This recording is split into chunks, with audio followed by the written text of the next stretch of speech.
Embracer Group, a Swedish video game and holding company, just acquired the IP rights to the Lord of the Rings and the Hobbit franchises by J.R.R. Tolkien. Everyone thought they would be using these rights to develop video games, but they surprised us. Here's what they said about the acquisition. Other opportunities include exploring additional movies based on iconic characters such as Gandalf, Aragorn, Gollum, Galadriel, Eowyn, and other characters from the literary works of J.R.R. Tolkien, and continue to provide new opportunities for fans to explore this fictive world through merchandising and other experiences. Wait a second.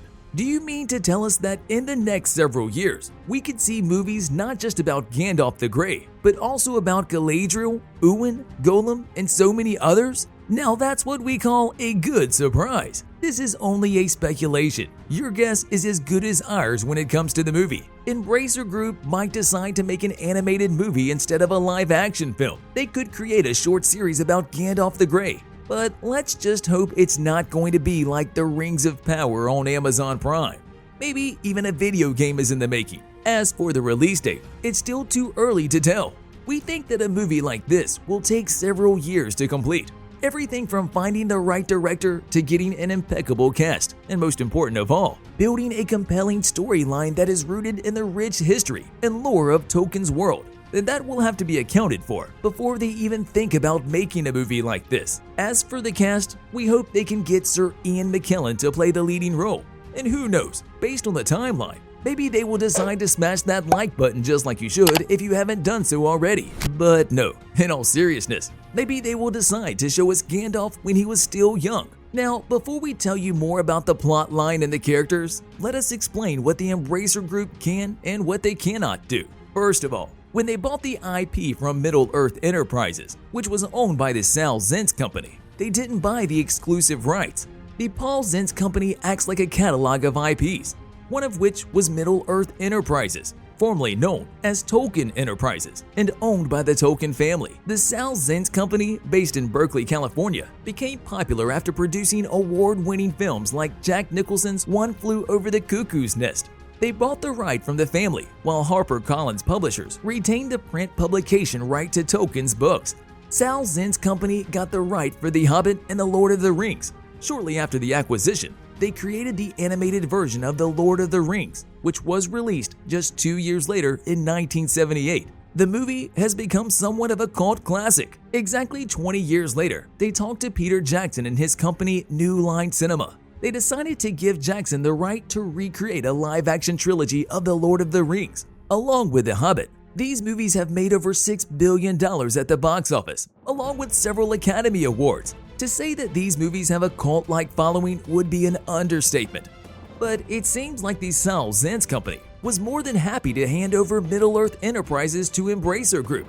If you wanted to be technical, you could say that Embracer Free Mode Iconic Holding Inc., a subsidiary of the Embracer Group, owns the rights. Marty Glick, the COO of the Salt Zentz Company, had this to say about the buyout. "We could not be more thrilled that it is Embracer now taking up the responsibility, and we are confident their group will take it to new heights and dimensions, while maintaining homage to the spirit of these great literary works." The cost of the acquisition is not public knowledge, largely because of commercial reasons. Whatever the price may have been, we don't think it was cheap. As Modi Group is a French board, card, and role-playing game company, they already have some Lot R cards and board games on the market from 20 years ago. After that, they had 100 expansions on that same board game. Some of the classics you might know include The Lord of the Rings the card game and The Lord of the Rings Journeys in Middle-earth. Getting the right to the two most popular franchises is big, and this will give them the right to license them to any one of their 120 subsidiaries. For example, if they decide to make a movie about Eomer, then they can just go to one of their game companies and say, "Make this." They're in a pretty sweet position at the moment. Instead of being a licensee like a Peter Jackson was, they're a licensor. This means they can print, film, and turn into a video game anything that Middle-earth Enterprises owns. And according to the website, they own a lot. On the official website of the company, they state that Middle-earth Enterprises owns exclusive worldwide rights to motion picture, merchandising, stage, and other rights in certain literary works of J.R.R. Tolkien. including The Lord of the Rings and The Hobbit. However, even though it will have a new parent company, Middle-earth Enterprises will still keep the current leadership team that's behind the shows, like The Lord of the Rings, The Rings of Power,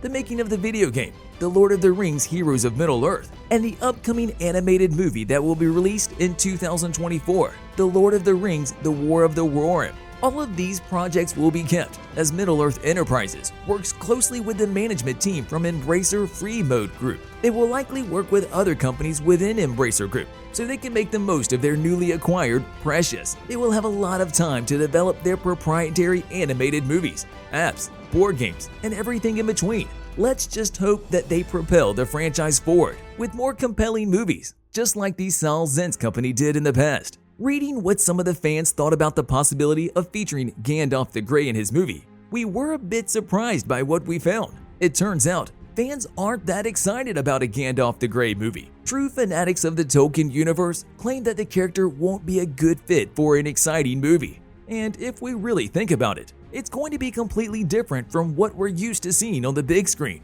For one, both The Hobbit and The Lord of the Rings trilogies feature small, powerless characters taking on more responsibility than the most powerful and the wisest could even bear. Bilbo Baggins decided to face the mighty Smaug all on his own. Inside his lair, Frodo and Sam took a ring that no one could destroy. They managed to cross Mordor, climb Mount Doom, and destroy the ring by throwing it into the fires that it was forged, aka Mount Doom, all while trying not to get consumed by the power and driven mad. A movie about Gandalf the Grey would be the complete opposite. Gandalf, as we all know, is a Maya. That's an unbelievably powerful being, who is one of only a few in the entire world. Their song shaped the universe. He has unlimited power. He has more knowledge than anyone in the world. Now, do we really want a character like that in the movie? It would be like a One-Punch Man meets wizards. The character wouldn't be relatable to the audience. The movie would inevitably have to be about other characters to which we could relate to. So the movie would still not be about Gandalf the Grey. Now, if they went the other route and featured Gandalf when he came back during the Third Age, they would have to take away most of his powers. This would make him nearly powerless, and he would be reduced to something similar to what we saw in The Hobbit. Obviously, a movie about Gandalf giving speeches wouldn't be the most exciting thing in the world, but as we've already said, it's still too early to tell.